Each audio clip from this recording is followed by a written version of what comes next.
चलिए पॉलिटी का डिस्कशन करते हैं क्वेश्चन नंबर 111 से।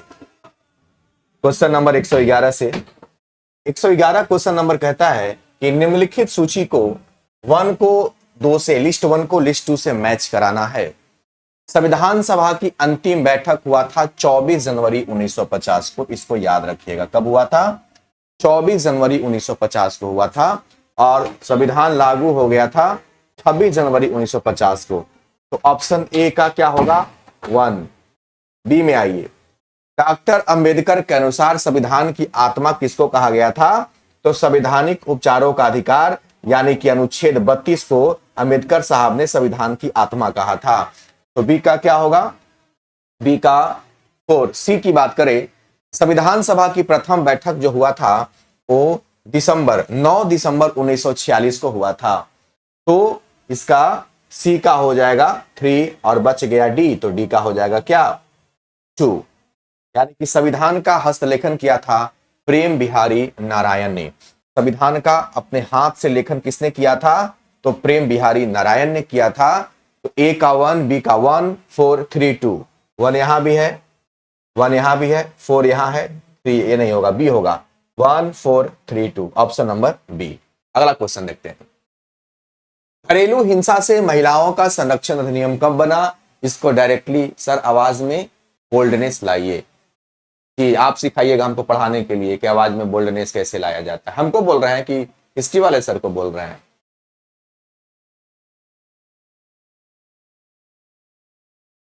चलिए, आप हमारी आवाज को सुन पा रहे हैं कि नहीं भाई साहब? प्यारे छोटे भाई बहन जवाब देंगे। घरेलू हिंसा से महिलाओं का संरक्षण अधिनियम कब हुआ? डेट याद रखिएगा। ये जो एक्ट था 2006 में बना। घरेलू हिंसा से महिलाओं का संरक्षण अधिनियम कब लागू किया गया भैया? याद रखना, 2006 में लागू किया गया। एक तरफ घरेलू हिंसा से महिलाओं के संरक्षण का अधिनियम बन रहा था और एक तरफ नेपाल लोकतंत्र की गाथा गा रहा था। निम्नांकित कथनों में से असत्य कथन का चयन करना है। क्या असत्य कथन? चलिए गलत ढूंढना है। 1980 के दशक में जनहित याचिका भारत में विकसित हुई थी। एकदम सही है, याद रखिएगा कि जनहित याचिका भारत में 1980 के दशक में क्या हुई थी? विकसित हुई थी। पर्यावरण से संबंधित समस्या के लिए भी जनहित याचिका दायर की जा सकती है। अगर कोई व्यक्ति समाज में रहने वाला और देखता है कि पर्यावरण से संबंधित कोई मामला है तो वो जनहित याचिका दायर कर सकता है। यह याचिका केवल सर्वोच्च न्यायालय में दायर की जा सकती है। गलत है। हर राज्य में एक उच्च न्यायालय होता है। अगर जरूरत होगा तो ये कहना गलत हो जाएगा कि सिर्फ वही नहीं बल्कि उच्च न्यायालय में भी, क्योंकि भाई किसी राज्य का व्यक्ति जो है, अलग अलग राज्य में अलग अलग लोग रहते हैं, इसलिए लगभग राज्यों में उच्च न्यायालय है कि अगर आपको जनहित याचिका दायर करना है तो आप उच्च न्यायालय में दायर कर दीजिए। चलिए, तो इसलिए गलत कौन हो गया? ऑप्शन नंबर सी हो गया गलत। यदि संशय के आधार पर किसी व्यक्ति के घर की तलाशी ली जा रही है, मात्र शक के आधार पर, मान लीजिए कि आप पर शक है और शक के आधार पर पुलिस वाले आपके घर की तलाशी ले रहे हैं और उनका फोन टैप किया जा रहा हो तथा उनके पक्षों को सार्वजनिक किया गया हो, तो उपयुक्त संदर्भ में कौन से अधिकार का उल्लंघन होगा? यदि किसी व्यक्ति के घर की तलाशी लिया जा रहा हो या उनके मोबाइल को टेप किया जा रहा हो और उस टेप किए गए रिकॉर्डिंग को लोगों के सामने दिखाया जा रहा हो, तो वो किस प्रकार का उल्लंघन होगा? तो वह होगा निजता का अधिकार का उल्लंघन। आया बात समझ में? किस प्रकार का उल्लंघन हुआ? तो निजता का अधिकार का उल्लंघन। किसी भी प्रशासनिक व्यक्ति को किसी भी व्यक्ति के जो पर्सनल लाइफ है उसमें इंटरफेयर करने का अधिकार नहीं है। इसको हम कहते हैं निजता का उल्लंघन। धर्मनिरपेक्षता का यूरोपीय मॉडल के संबंध में निम्नलिखित कथन पर विचार करना है और कौन सा सत्य है इसकी आपको चर्चा करनी है। चलिए धर्मनिरपेक्षता की बात करते हैं। इसमें धर्म और राजसत्ता के संबंध में विच्छेद को पारस्परिक निषेध के रूप में समझा जाता है। राजसत्ता धर्म के मामलों में हस्तक्षेप नहीं करेगी और इसी प्रकार धर्म राजसत्ता के मामले में दखल नहीं देगा। बिल्कुल, देखिए बात को समझिएगा, ये पॉइंट सही है। क्या है? धर्म जो है वो किसी भी राज सत्ता के मामले में दखल नहीं देगा, और राज्य भी जो है वो धर्म की, जैसे मान ली कि बिहार हमारा है समझने के लिए, यहां मान लो हिंदू या मुस्लिम है, तो राज्य सरकार जो है या तो हिंदू या तो मुस्लिम, किसी के धर्म में अड़ंगा नहीं अड़ाता है। लोग अपने अपने हिसाब से पूजा पाठ करते हैं, धर्म भी किसी राज्य में अड़ंगा नहीं लगाता। ये हमारा सही पॉइंट हुआ। इस मॉडल में राज्य किसी धार्मिक संस्था को मदद नहीं देगा, गलत बात है। राज्य जो है हर धार्मिक संस्था को मदद देगा। कोई भी धार्मिक संस्था है, अगर उसको राज्य सरकार की मदद की जरूरत है तो बिल्कुल राज्य सरकार देगा, इसलिए कहना गलत हो गया। तो सत्य क्या होगा? ऑप्शन नंबर ए 1 सत्य होगा। भारतीय संविधान की प्रस्तावना में क्या क्या उल्लेख है भैया? प्रतिष्ठा की समानता और अवसर की समानता, ये हमारा भारत का संविधान देता है। लेकिन विचार की समानता, अलग अलग व्यक्ति के अलग अलग विचार होते हैं, अलग अलग धर्म का अलग अलग विचार है, इसलिए भारत की संविधान की प्रस्तावना में विचार की समानता की बात नहीं कही गई है। सही होगा 1 and 2, 1 and 2 option number A. संविधान में न्यायपालिका की न्यायिक पूर्णविलोकन की शक्ति कहां से लिया गया? तो कल हो बताए थे, अमेरिका के संविधान से लिया गया है। यदि कोई व्यक्ति ऐसे पद पर नियुक्त हो गया है जिस पर उसका कोई कानूनी हक नहीं है, मतलब सेटिंग से गया है, सेटिंग से शिक्षक भर्ती में घुस गया है, तो ऐसी स्थिति में न्यायालय कौन सा रीट जारी करेगा? 5 रीट होता है, उसमें से इस कंडीशन में कौन सा रीट जारी करेगा? तो अधिकार परीक्षा, यानी कि आपको उस नौकरी से वंचित कर दिया जाएगा। परीक्षा का मतलब होता है वंचित करना, यानी कि अधिकार से आपको वंचित कर दिया जाएगा क्योंकि आपने गलत तरीके से सेटिंग के माध्यम से आप उस पद को ग्रहण किए हैं। शोषण के खिलाफ अधिकार के संबंध में निम्नलिखित कथनों पर विचार कीजिए। शोषण के खिलाफ क्या क्या हो सकता है भाई? शोषण के खिलाफ अगर बात करें तो पढ़ते हैं सारे। शोषण के खिलाफ मनुष्य जाति के अवैध व्यापार का निषेध, बिल्कुल मनुष्य जाति का अवैध व्यापार नहीं होना चाहिए, शोषण के खिलाफ अधिकार है, ठीक है। किसी किस्म के बेगार या जबरन काम करवाने का निषेध, बिल्कुल किसी भी व्यक्ति को पकड़ के अपने घर में रखे हुए हैं, उससे नौकर बना करके काम ले रहे हैं, इस पर भी रोक लगना है। बंधुआ मजदूरी आप किसी से नहीं करवा सकते, इस पर रोक लगाना है। बाल मजदूरी नहीं करवा सकते हैं। शिक्षा का अधिकार, ये शोषण के विरुद्ध नहीं है, शिक्षा का अधिकार सबको होना चाहिए। तो क्वेश्चन क्या था? शोषण के खिलाफ अधिकार पूछा था, पहला, दूसरा, तीसरा और चौथा, यानी कि ऑप्शन नंबर क्या होगा? बी होगा। क्लियर है? चलिए आगे बढ़ते हैं। राज्य संघों का संघ है, कौन सी राजनीतिक विचारधारा इस वक्तव्य का समर्थन करती है? इसको हम कहते हैं बहुलवाद। समाजवाद क्या है? समाजवाद का मतलब होता है कि एक ऐसी व्यवस्था जिसमें हर प्रकार की व्यवस्थाओं को समाज में समान रूप से बांटा जाए, आर्थिक, सामाजिक, राजनीतिक, उसको हम समाजवाद कहते हैं। फांसीवाद का मतलब होता है एक ऐसा समाज जिसमें किसी एक व्यक्ति का शासन चलता हो, हिटलर जैसा, उसको हम फांसीवाद कहते हैं। तो राज्य संघों का संघ है, कौन सी राजनीतिक विचारधारा इस वक्तव्य का समर्थन करती है? तो ये कहलाती है बहुलवाद, याद रखना है इसको। प्लेटो की पुस्तक क्या है? The Republic. पॉलिटिक्स किसका है? अरस्तु के द्वारा लिखा गया है। किसके द्वारा लिखा गया है? अरस्तु के द्वारा। अर्थशास्त्र किसके द्वारा लिखा गया है? तो चाणक्य के द्वारा लिखा गया है। सांप्रदायिकता का सही अर्थ क्या है? सांप्रदायिकता का मतलब होता है कि अपने धर्म को सभी धर्मों से श्रेष्ठ समझना। सांप्रदायिकता का मतलब क्या होता है? कि हमारा जो धर्म है वो सारे धर्मों से श्रेष्ठ है, ये समझना होता है। अंतर्राष्ट्रीय न्यायालय के न्यायाधीशों का निर्वाचन कौन करता है? देखिए, जो अंतर्राष्ट्रीय न्यायालय है इसके न्यायाधीशों की जो निर्वाचन है वो महासभा तथा सुरक्षा परिषद जो है वो संयुक्त रूप से करती है। एक बात याद रखिएगा, इसमें 15 न्यायाधीश होते हैं। अंतर्राष्ट्रीय न्यायालय, इसमें पॉइंट रखिएगा, इसमें 15 न्यायाधीश होते हैं। इसमें 15 न्यायाधीश होते हैं। अंतर्राष्ट्रीय न्यायालय में 15 न्यायाधीश होते हैं। इसमें से कोई भी 2 न्यायाधीश एक देश का नहीं हो सकता है, ये भी याद रखिएगा। 15 गो न्यायाधीश होते हैं, लेकिन 2 व्यक्ति एक देश से नहीं हो सकता है। एक देश से एक ही गो देश रहेगा, एक देश से एक ही गो व्यक्ति रहेगा। तो इसमें याद रखना है कि इसमें से कोई भी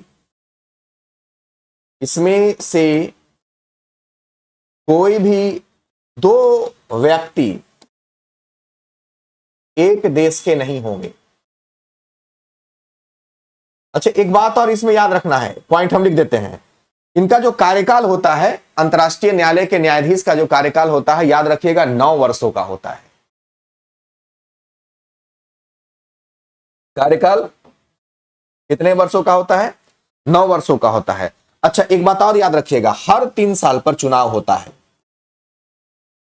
हर 3 साल पर 5 न्यायाधीश का चुनाव होता है। 5 न्यायाधीश का चुनाव होता है। एक कुछ जरूरी बात है इसके बारे में जो हम लिखवा दिए हैं, स्क्रीनशॉट आप ले सकते हैं। इसमें 15 न्यायाधीश होते हैं। इसमें से कोई भी 2 व्यक्ति एक देश का नहीं हो सकता है। कार्यकाल 9 वर्ष का होता है। हर 3 साल पर 5 न्यायाधीश का इसमें क्या होता है प्यारे? चुनाव होता है। तो अंतर्राष्ट्रीय न्यायालय के न्यायाधीशों का निर्वाचन कौन करता है? महासभा के साथ साथ सुरक्षा परिषद संयुक्त रूप से करती है। लोकतंत्र की सफलता का मानदंड क्या है?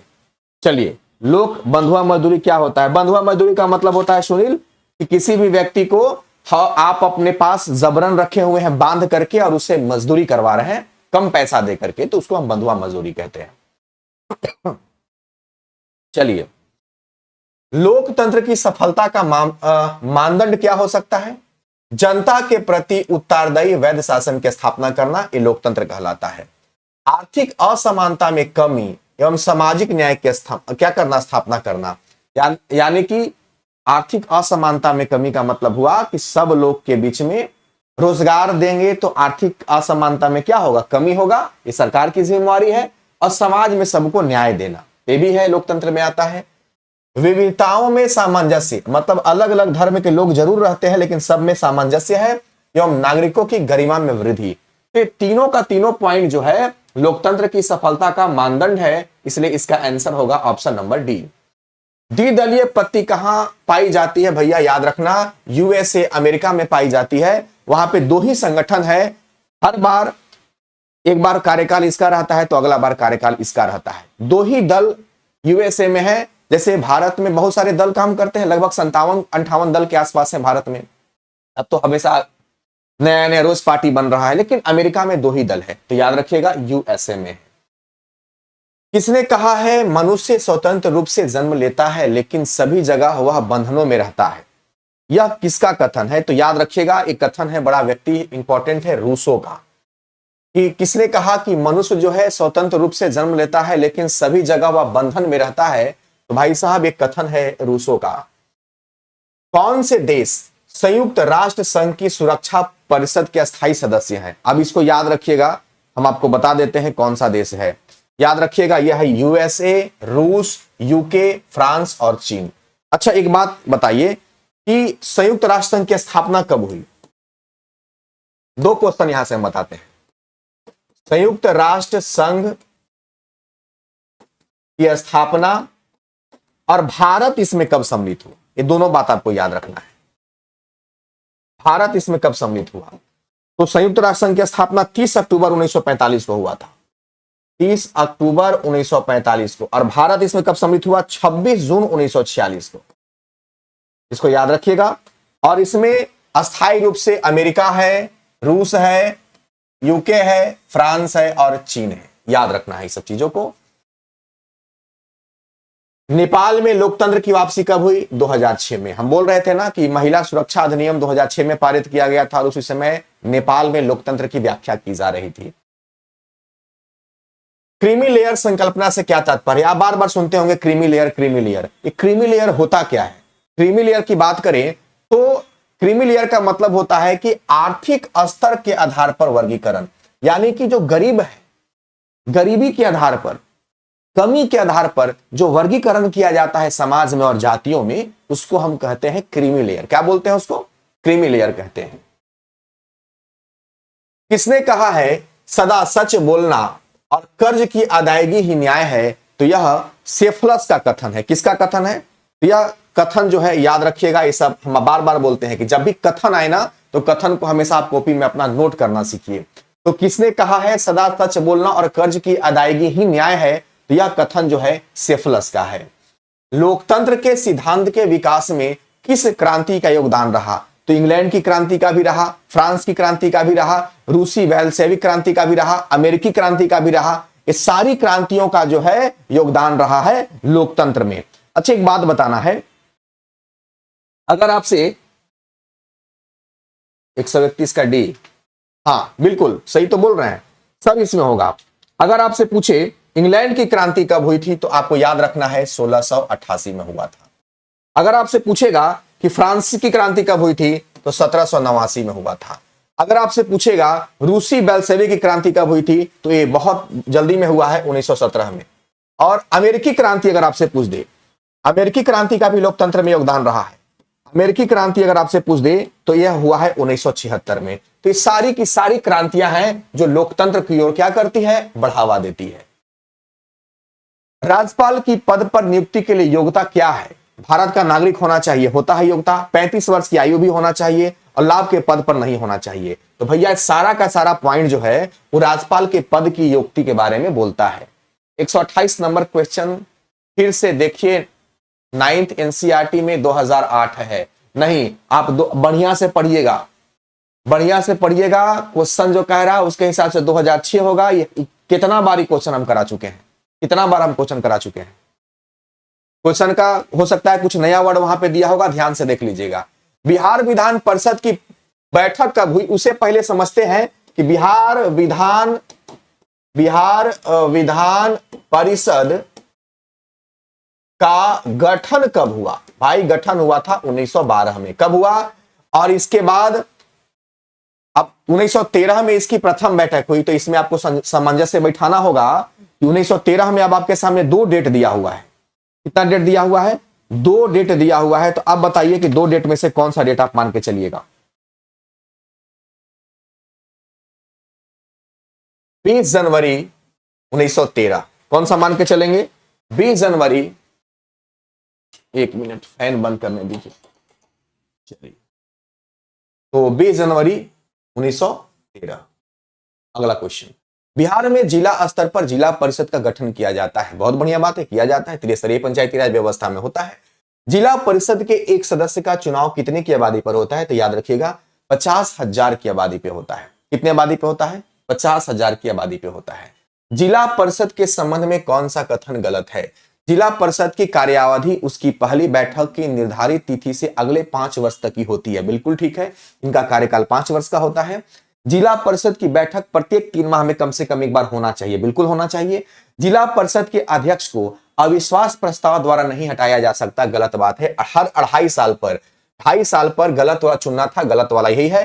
2.5 साल पर इन पे अविश्वास प्रस्ताव क्या है, लागू किया जाता है। चलिए आगे बढ़ते हैं। क्वेश्चन कहता है बिहार में अंतिम बार राष्ट्रपति शासन कब लागू हुआ? याद रखिएगा अभी तक बिहार में 8 बार राष्ट्रपति शासन लागू हुआ। अब अंतिम बार जानने से पहले जान लेंगे कि एक डेट है 29 मार्च और 1968। इस डेट को पहली बार भारत में राष्ट्रपति शासन लागू हुआ।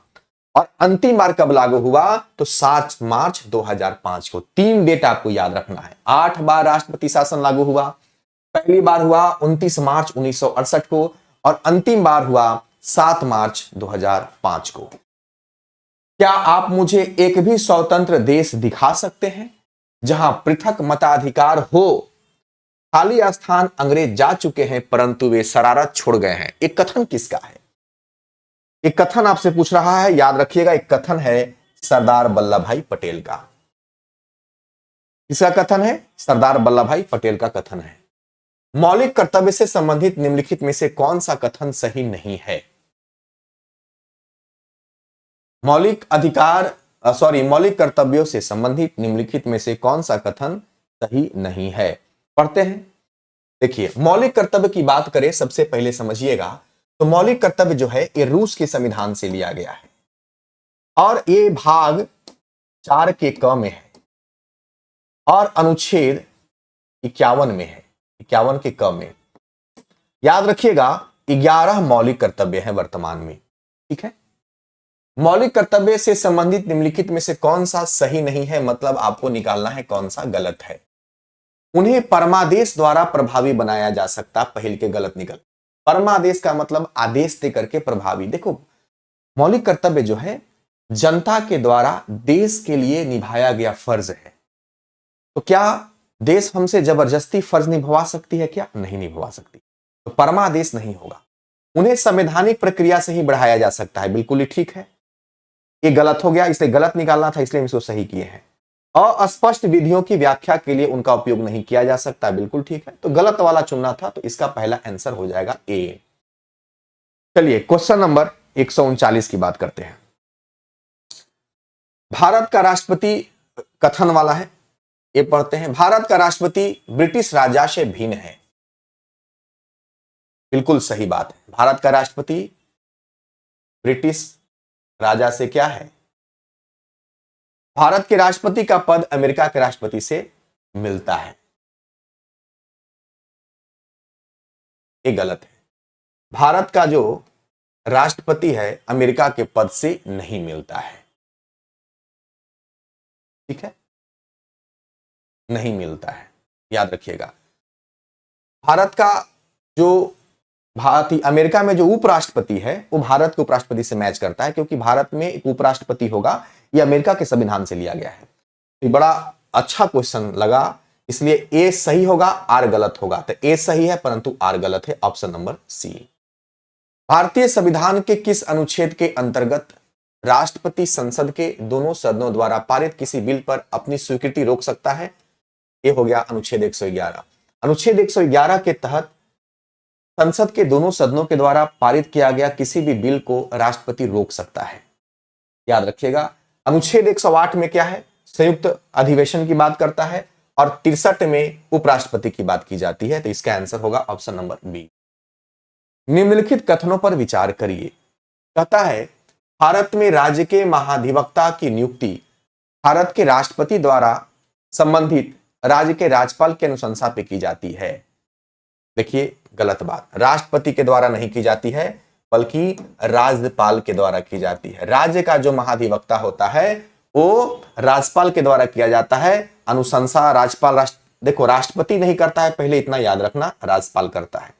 राज्यपाल अनुशंसा नहीं करता बल्कि राज्यपाल डायरेक्ट उसको क्या करता है? नियुक्त करता है। इसलिए पहला हमारा गलत हो गया। सिविल प्रक्रिया संहिता के उपबंधों के अनुसार राज्य स्तर पर उच्च न्यायालय की मूल अपीलीय तथा सलाहकारी अधिकारिता होती है। गलत बात है। उच्च न्यायालय की राज्य स्तर पर नहीं होता है बल्कि केंद्र स्तर पर होता है, और केंद्र स्तर पर मतलब सर्वोच्च न्यायालय हो जाएगा, और सर्वोच्च न्यायालय को ही अपीलीय और सलाहकारी अधिकारिता कहा जाता है। तो ये भी गलत हो गया भैया, दोनों गलत है। ऑप्शन सी की तरफ जाएंगे, ना तो ए सही है और ना ही दो सही, दोनों गलत हो गए। लोकसभा का कार्यकाल की बात करता है किसी भी परिस्थिति में नहीं बढ़ाया जा सकता। एक बार में 6 महीने तक के लिए बढ़ाया जा सकता। ये गलत बात है कि किसी भी परिस्थिति में नहीं बढ़ाया जा सकता। बढ़ाया जाता है जब आपातकाल लगता है तब। एक बार में 6 महीने तक के लिए बढ़ाया जा सकता है, गलत है। आपातकाल के दौरान 1-1 साल के लिए बढ़ाया जाता है। आंसर सी सही होगा। आपातकाल की घोषणा के दौरान एक बार में 1 वर्ष तक के लिए बढ़ाया जा सकता है। चलिए अब 143 में आपको मैच करना है। लोक लेखा समिति जो होता है एक प्रकार की वित्तीय समिति होती। ए का हो जाएगा 3, बी, सी एंड डी। चलिए बी की बात करते हैं। याचिका समिति क्या है? तो याचिका समिति जो होता है एक प्रकार की कार्यकारी समिति है, तो हो जाएगा 4। स्टॉक बाजार क्या है? स्कैम एक प्रकार की तदर्थ समिति है, तो 1 हो जाएगा।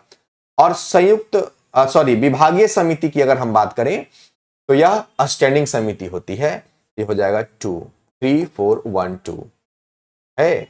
3, 4, 1 एंड 2, ऑप्शन नंबर बी होगा। भारत का उच्चतम न्यायालय कानून तथा तथ्य के मामले में राष्ट्रपति को परामर्श दे सकता है, तब दे सकता है जब राष्ट्रपति परामर्श मांगेंगे, तो तभी जब वह ऐसे परामर्श के लिए कह सकता है। एक बात याद रखिएगा, सर्वोच्च न्यायालय राष्ट्रपति को सलाह देते हैं, तब देते हैं जब ऐसी परामर्श के लिए राष्ट्रपति उनसे कहते हैं।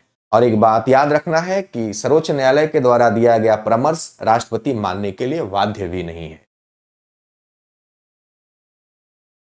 विधि आयोग की इस अध्यक्ष ने अपनी रिपोर्ट में समर्थन किया है कि प्रत्येक उच्च न्यायालय के 1/3 न्यायाधीश दूसरे राज्य से होने चाहिए। तो ये है न्यायाधीश HR खन्ना। इनका कहना था हर राज्य में उच्च न्यायालय है तो सारे उच्च न्यायालय के न्यायाधीश उसी राज्य से नहीं होने चाहिए, दूसरे राज्य के भी व्यक्ति उसमें सम्मिलित होना चाहिए ताकि न्याय करने की जो प्रक्रिया है वो संतुलित रहे। तो किसका कथन था? न्यायाधीश HR खन्ना का था, याद रखना है।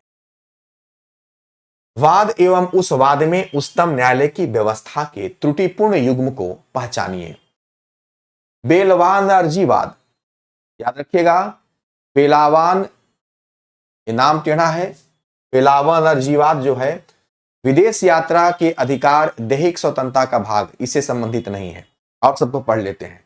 इंदिरा साहनीवाद क्या है? ये सही है। अन्य पिछड़ा वर्ग के लिए चिकनी परत, ये ठीक है। विशाखावाद क्या है? अपने कार्यस्थल पर यौन उत्पीड़न से कामकाजी महिलाओं का संरक्षण, ये दोनों सही है। गलत हमको चुनना है, त्रुटिपूर्ण युग्म को पहचानना है, तो पहला है सो गलत है। अब पहला गलत क्यों है इसकी हम लोग बात कर लेते हैं।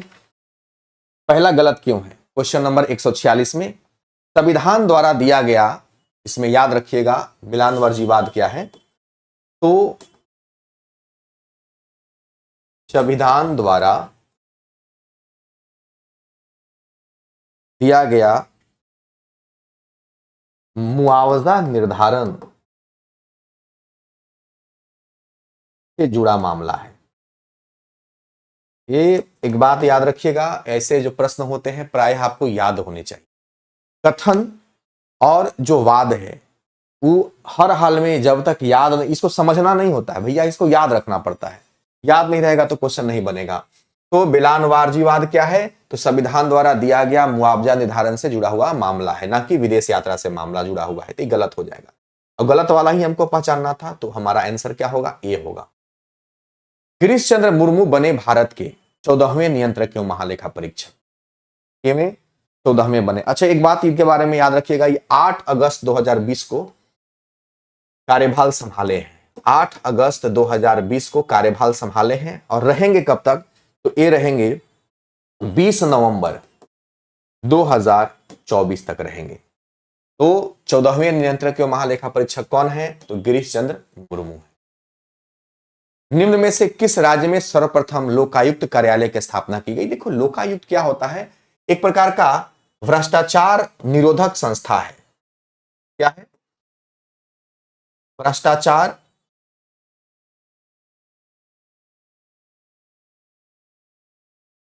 भ्रष्टाचार निरोधक संस्था है लोकायुक्त। सबसे पहले ये महाराष्ट्र में इसकी स्थापना की गई और एक कभी कभी पूछ देता है कब किया गया, तो इसका स्थापना किया गया था 1971 में। कब किया गया था? 1971 में। तो वो बात समझ में आना चाहिए कि लोकायुक्त क्या है, तो भ्रष्टाचार निरोधी संस्था है। सबसे पहले इसका गठन महाराष्ट्र में हुआ था, 1971 में हुआ था। निम्नलिखित में से कौन सा युग्म सही सुमेलित नहीं है? केंद्रीय अन्वेषण ब्यूरो 1963 में इसका गठन हुआ था, ठीक है। केंद्रीय सतर्कता आयोग 1964 में, ठीक है। भ्रष्टाचार निरोधक कानून 1985 में नहीं बल्कि 1988 में इसका गठन हुआ था। तो गलत वाला ही चुनना था, आंसर होगा सी। और आज का आखिरी क्वेश्चन है कि भारत के राजनीतिक दलों के संबंध में निम्नलिखित कथनों पर आपको विचार करना है और विचार करके आपको सही जवाब देना है। चलिए सही जवाब की ओर हम चलते हैं। जनप्रतिनिधि अधिनियम 1951 राजनीतिक दलों के पंजीकरण का प्रावधान करता है। बिल्कुल, 1951 जो है अधिनियम है और इस अधिनियम में राजनीतिक दल के पंजीकरण की बात की गई है, ठीक है। राजनीतिक दलों का पंजीकरण जो है कौन करता है? तो निर्वाचन आयोग के द्वारा किया जाता है, ये भी ठीक है।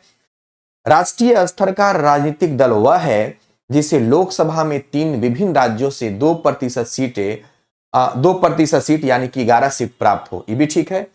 2024 के आम चुनाव में निर्वाचन आयोग द्वारा मान्यता प्राप्त 6 राष्ट्रीय और 57 राज्य स्तरीय दल थे, ये भी ठीक है। तो कौन सही है? इसका आंसर हो जाएगा 1, 2, 3 और 4। 1 मिनट।